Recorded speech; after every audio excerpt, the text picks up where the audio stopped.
Everyone, आज मैं आपके सामने एक नया टॉपिक लेकर आया हूं, जिसका नाम है जन सूचना अधिकार अधिनियम 2005 की धारा 5 एवं 6 के क्रम में आम नागरिक किसी भी विभाग में जन सूचना अधिकारी से सूचना प्राप्त कर सकता है।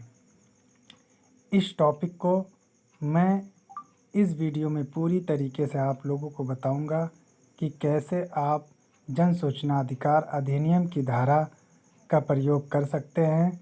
आप कैसे किसी विभाग में अपना ड्राफ्टिंग करके जन सूचना अधिकार अधिनियम के तहत सूचना प्राप्त कर सकते हैं। सबसे पहले आपको सेवा में लिखना होगा जन सूचना अधिकारी ऑब्लिक। अब जैसे मैं अधिशासी अधिकारी नगर पालिका परिषद, जहाँ से भी मुझे जिस विभाग से जो भी सूचना प्राप्त करना है उसका नाम मैंने लिख दिया। जैसे हम अधिशासी अधिकारी से जन सूचना के तहत सूचना प्राप्त करना चाहता था, तो इसलिए हम जन सूचना अधिकारी अधिशासी अधिकारी नगर पालिका परिषद, आप नगर पंचायत नगर निगम जहाँ से एटसेट्रा कहीं से भी आप जिस विभाग से आप सूचना प्राप्त करना चाहते हैं उस विभाग का नाम यहाँ अंकित कर सकते हैं। प्रेषक मीन्स कि जैसे मैं नाम बदल के लिखा हूँ रमेश पुत्र दारा, ग्राम पोस्ट जिला, जिस प्रदेश से आप बिलोंग करते हैं उस प्रदेश का नाम। विषय सब्जेक्ट में आपको लिखना पड़ेगा जन सूचना अधिकारी अधिनियम 2005 की धारा 5 एवं 6 के क्रम में सूचना प्राप्त करने के संबंध में। अब इसी अधिनियम के तहत, इसी धारा के तहत आपको सूचना प्राप्त करना है, इसलिए विषय में इस अधिनियम को अंकित करना पड़ेगा। उसके बाद महोदय या महोदया, अब आप लिख करके महोदया भी लिख सकते हैं। उसके बाद मैं नगर पालिका परिषद से मतलब चौहद्दी की सूचना मांगा हूँ, तो इसलिए मैंने नगर पालिका परिषद में डिपार्टमेंट में ये सूचना भेजना चाहता हूँ। तो मैं उपरोक्त अधिनियम के तहत निम्न बिंदुवार पर सूचना प्राप्त करना चाहता हूँ, इसको मैंने लिखा। जिसकी निर्धारित शुल्क 10 रुपये का नोट नगद। अब यहाँ आपको ये समझना है, जैसे कोई पोस्टल आर्डर भी लगा सकता है। पोस्टल आर्डर आपको डाक खाने या पोस्ट ऑफिस में आपको मिल जाएगा 10 रुपये का। 10 रुपये का नहीं मिल रहा है तो 20 रुपये का भी लगा सकते हैं। तो अगर हमें नहीं मिल रहा है कुछ, जैसे पोस्टल आर्डर हमको नहीं मिल रहा है, तो आप वहाँ नगद 10 रुपये का नोट लगा सकते हैं। अब 10 रुपये का नोट आप उसमें अंकित करना है, आपको लिखना है जिसका क्रमांक संख्या, मतलब नोट का जो संख्या है वो संख्या हमने जैसे 4446888 नोट का संख्या है उसको हमने लिख दिया है, जिसे इस प्रार्थना पत्र के साथ संलग्न किया जा रहा है।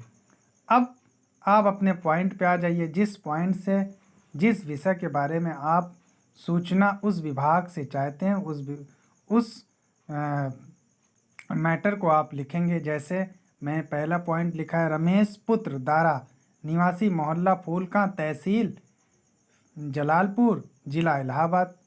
ये मैं ऐसे इसलिए लिखा हूँ ताकि आपको समझने में आसानी रहे। प्रदेश उत्तर प्रदेश, किसी भी प्रदेश से हैं आप उस प्रदेश का नाम लिख सकते हैं, उस जिला का नाम लिख सकते हैं, उस विभाग का नाम लिख सकते हैं। जिनकी मृत्यु 31 जुलाई 2004 को हो चुकी है, आपको वहाँ बताना पड़ेगा। दूसरा पॉइंट रमेश पुत्र दारा, निवासी मोहल्ला फूलका, तहसील जलालपुर, जिला इलाहाबाद, उत्तर प्रदेश। अब मकान संख्या 30 में, अब मकान संख्या आपको पता होना चाहिए। मकान संख्या आपके नगर पालिका, नगर निगम, नगर पंचायत या ग्राम सभा, हर जगह नगर पालिका उसमें मकान संख्या अंकित होता है। मांग पंजी की एक रजिस्टर होती है, उसमें आपका मकान संख्या का नाम अंकित होता है। तो आपको ये पता होना चाहिए। मकान संख्या 30 में रमेश पुत्र दारा का नाम मांग पंजी पर अंकित है। मांग पंजी जिसको बोलते हैं हाउस टैक्स इसी आधार पर दिया जाता है, मांग पंजी उसको बोलते हैं। तो इसमें आपका नाम अंकित है, इस मकान संख्या की चौहद्दी बताने की कृपा करें। चौहद्दी मीन्स ये होता है कि आपके मकान के बगल, आपके मकान के दाहिने साइड, बाएं साइड, सामने, पीछे क्या चौहद्दी है, आप बताने की कृपा करें, जैसे हम इस विभाग से पूछे हैं। तो अब आपको उस विभाग द्वारा 30 दिन के अंदर अंदर, मतलब जब आप बाई पोस्ट इसको रजिस्टर्ड करेंगे, उस दिन के बाद, जिस दिन उस विभाग में पहुंचेगा, उस दिन से 30 दिन के दरमियान आपको ये सूचना उस अधिकारी को देना पड़ेगा। उस अधिकारी मतलब अधिशासी अधिकारी, नगर पालिका परिषद। भाई, नगर पालिका में सबसे बड़ा अधिकारी अधिशासी अधिकारी होता है, चेयरमैन तो निर्वाचित होता है ना। तो आप अधिशासी अधिकारी अब आपको इसकी चौहद्दी अपने सबऑर्डिनेट से कहकर आपको भिजवाएगा। तो उसमें आप नीचे लिख दीजिए संलग्नक 10 रुपये का नोट, संख्या ये, भौदी रमेश पुत्र दारा। इसको लिखने के बाद आप अपने नज़दीकी जो भी पोस्ट ऑफिस है, जो भी डाक खाना है, वहाँ आप इसको रजिस्टर्ड कर दीजिए, रजिस्ट्री कर दीजिए या स्पीड पोस्ट कर दीजिए, ये पहुँच जाएगा। उसके बाद आपको 30 दिन के अंदर अंदर इसकी जन सूचना अधिकार अधिनियम के तहत आपको सूचना प्राप्त हो जाएगी। अगर नहीं, जन सूचना अधिकार अधिनियम के तहत आपको 30 दिन या 35 रोज के अंदर अंदर आपको सूचना प्राप्त नहीं होता है, तब आप प्रथम अपली जन सूचना अधिकार अधिनियम के तहत सूचना भेज सकते हैं। उसके बारे में अगली वीडियो में आपसे चर्चा करूंगा।